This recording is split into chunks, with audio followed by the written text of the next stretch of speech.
Former Cardinal Mike Myers gets a good round of applause here at Busch Stadium. And he got a 96-mile-an-hour fastball. And now he's got 12 up, 12 down. Yeah, keeping him guessing. That's a great pitch after a high fastball. 13 straight. Make him fish. That's a good, sharp breaking ball, though. There you go. Yes, he did. Strike 3. 7 perfect innings.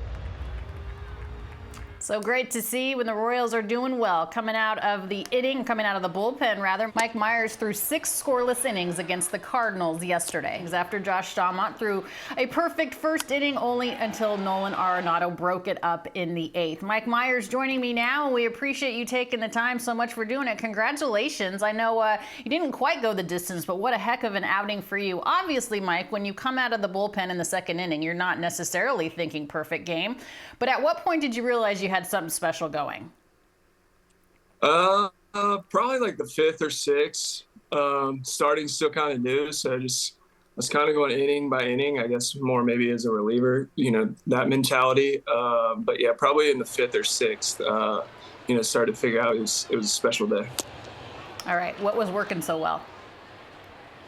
I just thought that Freddie, Freddie and Sal, the pitching staff, and I put together a great game plan how to attack the hitters, and I felt like we were able to execute that just inning after inning. Now, you spent some time, of course, in the Cardinals organization. You got a nice round of applause from the Cardinals faithful, and you're opposed by Adam Wainwright, somebody that you had credited for helping you in your development. How did he help you along the way? I just think that, just the way he goes about his business. There's a lot of guys over there, but especially him, just true professionals. And, watching him, day in and day out for a couple years, getting to spend, time in spring training, even before I got to the big leagues. Like I said, just an absolute true professional, does it the right way. And, probably, one of the best, if not the best human in baseball. Oh, that's a very high compliment. And you also have a lot of praise for Ryan Yarbrough, who you also credit with helping you along the way. How did he help you, Mike? Yarbs probably has more experience than anybody in MLB history being an opener. And so I had an opener in San Diego, my first outing with the Royals. And I just didn't feel like, I was prepared the way I needed to be. And so I talked with him the other day just about, different things he does, in that situation. And so I was able to treat it more like a start yesterday than, in San Diego, I treated it more like a relief appearance. So I think that, that really helped. And obviously his insight was very helpful.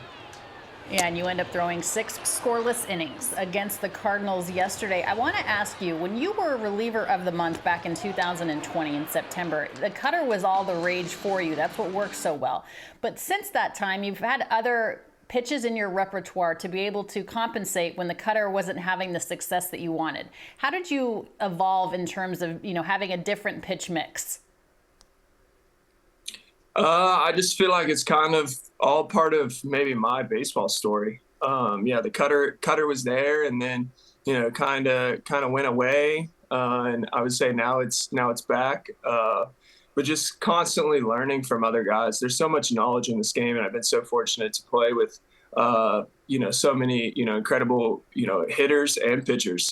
You can learn from both, and I think that's what part of makes this game really cool is. Everybody's got their own journey. So, for me, it's just keep learning and, keep working and, try to figure out what makes me the best pitcher I can be. It's funny because when you think about guys that throw a cutter, you automatically think of Mariano Rivera. When I had all my conversations with Kenley Jansen, it was Mariano Rivera, of course, with the cutter. And there's truth to that for you as well. Am I correct in saying that? Yes. On Instagram. So I saw the ball that Mariano, I think maybe traced his fingers for Roy Halladay at the All-Star game, and I was like, well, this script seems kind of simple, and it was during the lockout, not the lockout, the COVID, like the shutdown, and so I just started playing catch with it, and it just kind of became a thing. Now, you didn't make the team right out of spring training this year, but you're showing them why you should have. Mike, tell me what has been the best mode for you this season in terms of what's given you the best success over the course of your last 3 outings. You've been very good. I think it's just, a lot of it's the pitching staff here. Like I said, a lot of people previously have led to this point. I feel like I'm probably most confident in who I am right now at any point in my career. But just, the pitching staff and the things that they, preach here just really resonate me, and just attacking the zone and being aggressive with all my pitches. I think it helps too when you have a really good catching staff. And every time I think about solid catchers in this league and guys that you just want to hang out with, Sal Perez, Sally just is such a good dude. What have you learned from having him behind the plate? He's been great. To sit down with him before each outing, the way that, he just comes off so confident, I think just helps, me as a pitcher become even more confident. And so, between Sal and, Zach Greinke, bouncing, starting still kind of new. So, learning how to game plan and that kind of stuff as a starter has been huge.